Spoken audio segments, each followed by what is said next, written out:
تقلید کہتے ہیں عربی زبان کا ایک لفظ ہے جو قلادہ سے لیا گیا.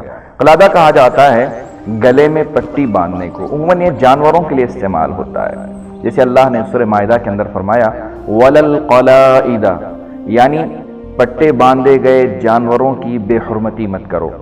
یعنی جو اللہ کی راہ میں قربان کیے جاتے ہیں ان جانوروں کے گلے میں قلادہ ڈالا جاتا تھا. اصطلاحاً تقلید کہتے ہیں بغیر حجت و دلیل کے کسی کی بات کو تسلیم کر لینا، یعنی بغیر کسی ثبوت کے سامنے والے کی بات کو تسلیم کر کے اس کے پیروکار ہو جانا، یہ تقلید کہلاتا ہے. ناظرین اکرام، اتباع سنت ضروری ہے، تقلید یہ لازمی نہیں ہے. آئیے دونوں میں فرق کیا ہے، اتباع سنت میں یا تقلید میں فرق کیا ہے؟ دونوں میں فرق میں آپ کے سامنے واضح کرتا ہوں. اتباع سنت کہتے ہیں کہ جب کسی عالم سے مسئلہ پوچھا جائے تو دلیل کے مطابق اس مسئلے کو لے کر اس پر عمل کیا جائے. رہی بات تقلید کی، تقلید کا مطلب یہ ہوتا ہے کہ اس مسئلے میں امام کی رائے پوچھی جائے اور بلا حجت اس کو تسلیم کر لیا جائے.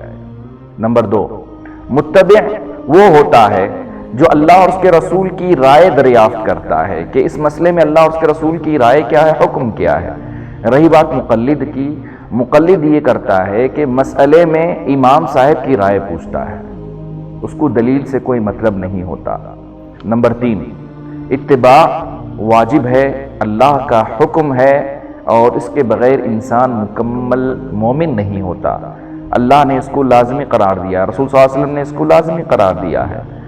رہی بات تقلید کی، تقلید اس کی مذمت بیان کی گئی ہے، بلکہ شریعت میں اس کو مشرکین کی روش بتایا گیا کہ جب ان سے کہا جاتا کہ اللہ پر ایمان لاؤ تو کہتے تھے ہم نے اپنے آبا و اجداد کو اسی پر پایا ہے، لہذا ہم اسی پر چلتے رہیں گے. نمبر 4، اتباع امام الانبیاء محمد الرسول اللہ صلی اللہ علیہ وسلم کی ہوتی ہے، پیروکاری ان کی ہوتی ہے، اور تقلید خود ساختہ اماموں کی ہوتی ہے. لہذا اماموں کی تقلید یہ لازمی نہیں ہے، اتباع واجب ہے.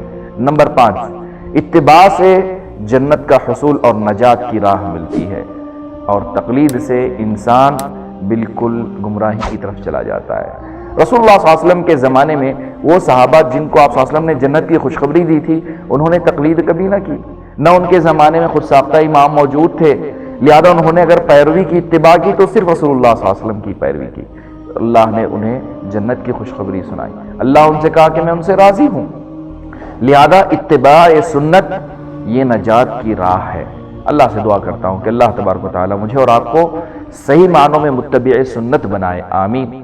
سبسکرائب کیجئے ہمارے چینل اور دبائیے بیل کا آئیکن تاکہ آپ کو ریگولر نوٹیفیکیشن اپڈیٹس مل سکے.